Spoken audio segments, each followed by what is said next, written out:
anybody who's listening to this show has the chance to create something incredible, has the chance to be incredible, and that the only way and the only thing that would ever stop you is you agreeing that you failed.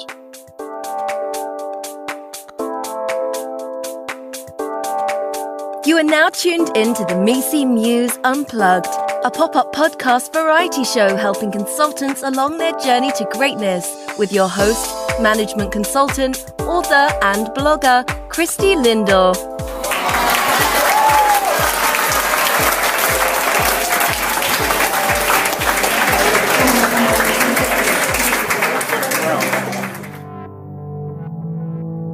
Hey, my go-getters. Welcome to the Misi Muse Unplugged podcast show. I'm your host, Christy Lindor. Super thrilled to be bringing you episode 38. And today we are going to be doing an Ask Me Anything or AMA interview. If this is your first time tuning in, AMAs are when I have the utmost pleasure of connecting with either seasoned or former consultants, and they give you advice. Today's guest, we've got Mitch Russo in the house. So Mitch is a seasoned business consultant and he's a serial entrepreneur. He's actually, go-getters, the former CEO of the Tony Robbins and Chet Holmes joint venture called Business Breakthrough International. We get a chance to connect with Mitch and he shares a lot about the art of scaling. How do you really scale a business or scale a particular joint venture, whether it's for yourself, for your business, go-getters, or it's for your clients? How do you really do that in a way that really brings results in a sustainable way? Mitch really delves into that today. He also shares a little bit about his results breakthrough network that he's just getting started. And so really cool conversation. I'm super thrilled and honored to have Mitch on today's show. So with that, let's get started. Thank you so much for taking time to be on the Misi Muse Unplugged. How are you doing today? I'm doing great, except for the crazy snowstorm that we're both in the middle of. It's been quite a day. Well, thank you for taking time on this snowy day. I guess before we get started with the interview, maybe if you can take a moment to introduce yourself to the go-getters of the Misi Muse Unplugged. Sure. My background is that of a business founder. So I started a software company when I was in my 20s and I grew it to over 100 people. And then I sold it to a European company called Sage PLC. And I had a lot of fun doing that. That was a great experience. And I learned so much being a software company founder. And then as my life unfolded, I came back at the age of 40 years old. I had basically finished all of my financial goals for just about a lifetime, and I didn't know what to do next. But I decided I would help other companies. And in a sense, that's all I've been doing ever since. But I decided to go back into consulting and help other companies. And I was able to help 19 different companies either raise money or launch before I took a job working directly with my friend Chet Holmes to build a company called Business Breakthroughs International with Tony Robbins.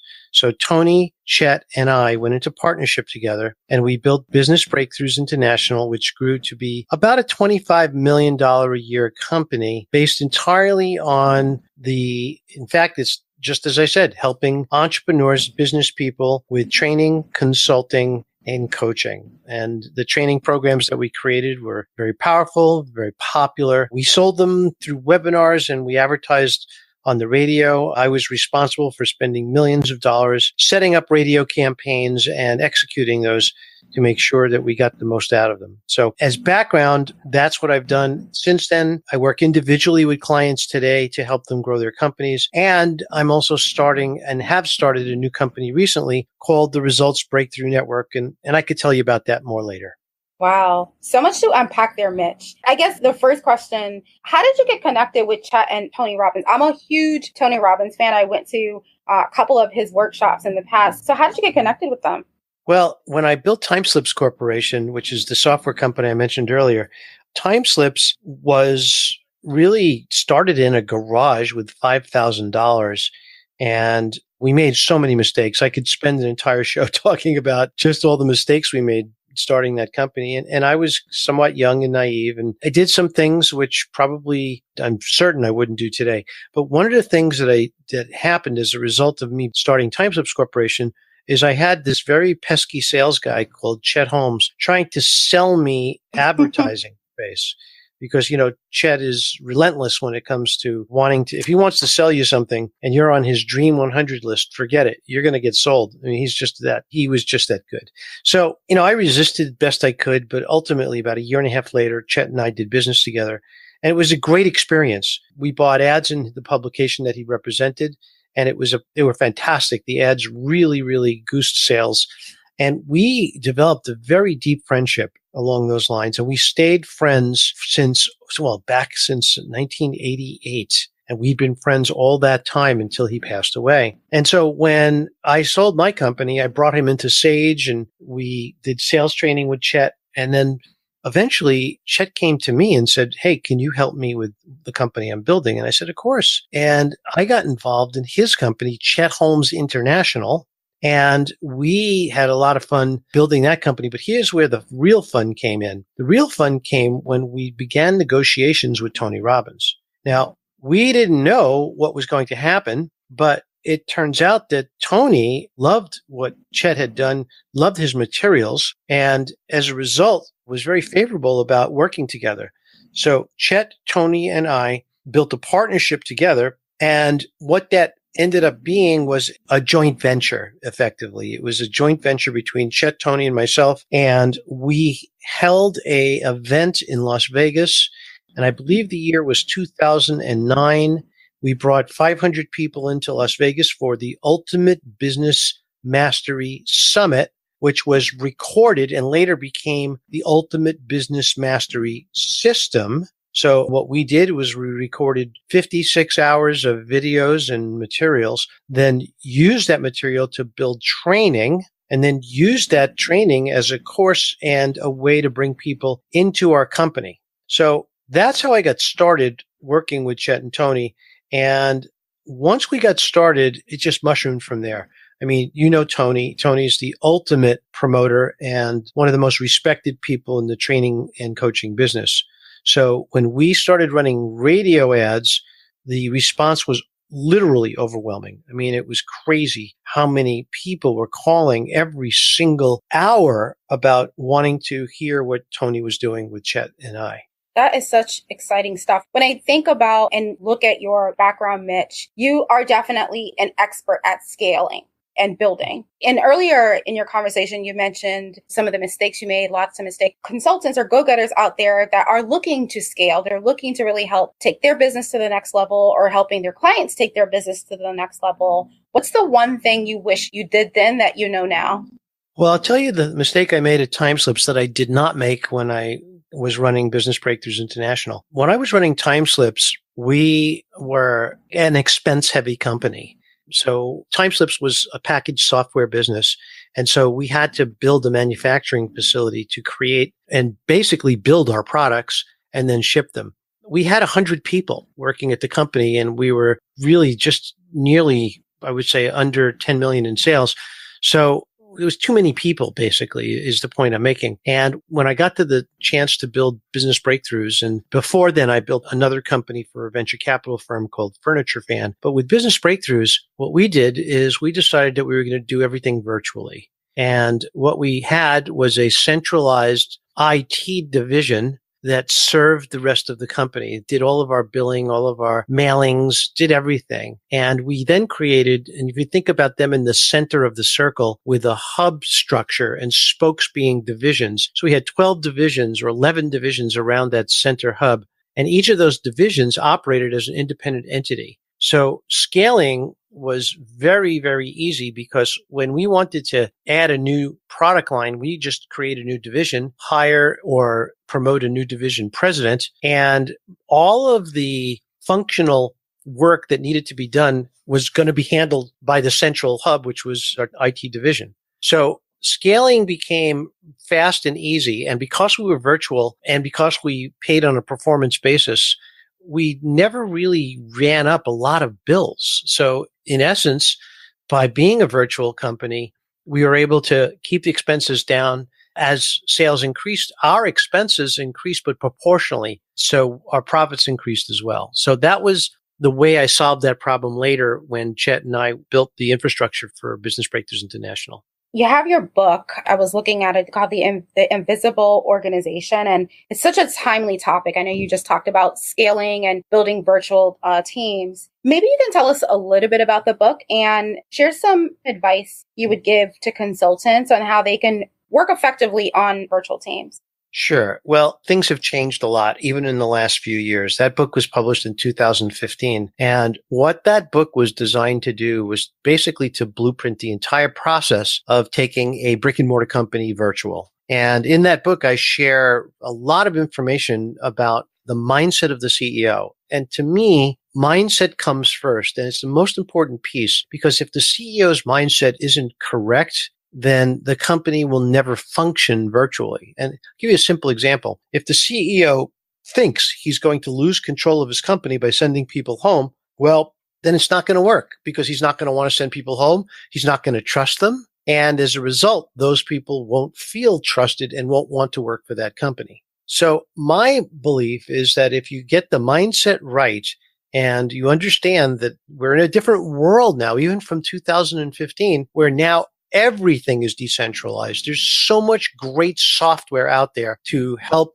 individual operators run large staffs virtually. It's actually remarkable. Now, when I wrote the book, I knew that it was going to be almost out of date in terms of the technology components immediately. So I built a website called invisibleorganization.com where anybody who bought the book can go there. And that website is basically the technology update center for the book itself. So that book always has a component that's constantly being kept up to date. But the bottom line is that for me, the book was really a way to utilize a virtual organization from a marketing and sales perspective.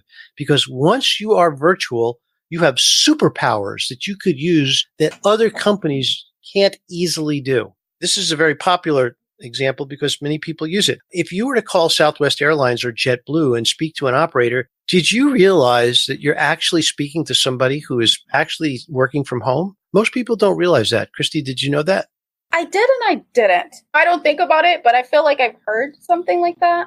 Yeah, well, think about it. I mean, in a sense, imagine if everybody who worked for JetBlue or Southwest or other airlines at this point had to drive into Boston every day to Logan Airport or some other place and, park in the parking lot, take the elevator up to the 19th floor and sit there in a cubicle. And imagine all of that overhead and all of those phones and cubicles and systems and everything else. But instead, what they do now is they hire somebody, they install a VPN, a virtual private network, on their new employee's computer at home, and they then install some software on their home computer. And next thing you know, they have a secure telephone system and terminal that they could run their entire business from. So all of these things are new in the last 10 years. And even in the last 3 to 4 years, they've skyrocketed in popularity. So the book itself is that blueprint, and the blueprint itself is valid even if the technology in the book is a little bit out of date, of which it's updated on the website. So that book has been helpful for me to show people exactly what I did when we built and ran Business Breakthroughs International. What about working on virtual teams? Just kind of the best practices outside of the technology piece. Any processes or ways of being that you would recommend? Well, if you're talking about for the individual people who are hired to work on remote teams,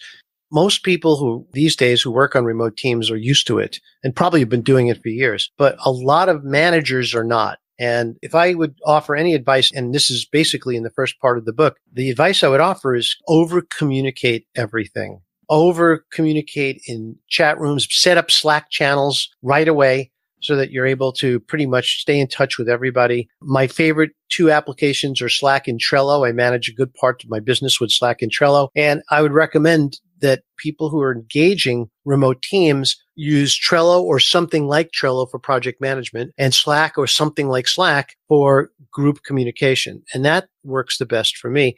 And as far as tips go, I mean, literally just, if you're going to be on a team, just be friendly and communicate and share.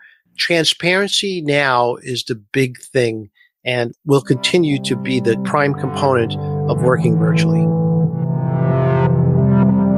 Now available on Amazon. Management consultant and author Christy Lindor shares career secrets based on 15 years of experience working at top firms in a new book called The MECE Muse. 100 plus selected practices, unwritten rules, and habits of great consultants. The MECE Muse provides insights, stories, and strategies on the unwritten rules of the consulting profession. Christy conducted research and connected with 50 plus industry titans across 27 professional service organizations on what makes a great consultant.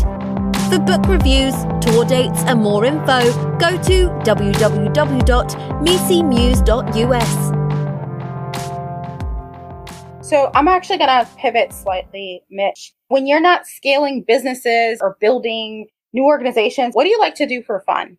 Well, my actual passion is landscape photography, and I don't mention it much on shows and interviews because it generally doesn't come up. So I'm glad you asked. What I love to do is I love to pick a spot on someplace in the world, and I like to plan a trip, and I like to get on a plane and disappear for a couple of weeks. And to me, that is pure joy. I show up. I might be in a tiny little hotel room in a foreign country. Sometimes I'm with a group of people. Sometimes I'm not. And I then take the next several weeks with my cameras and I explore and I make pictures. And those pictures are my internal vision of what I feel when I'm in those moments and in those places. So to me, the photography is my way of being fully present in the world and to the beauty of the world. And I love doing it. That is amazing. Do you post any of your pictures online? Yes, I do. And all of my pictures are at mitchrussotravels.com. Okay. And go-getters, we'll put all the links Mitch mentioned, not only his book, kind of in living color, his website, but the landscape and talked about Slack and a couple other tools. We'll put all those links in the show notes for you to grab. So thank you for sharing that. I can't wait to take a look at some of your pictures. It sounds very relaxing and it sounds like a lot of fun. Well, okay. So I have to correct you on that.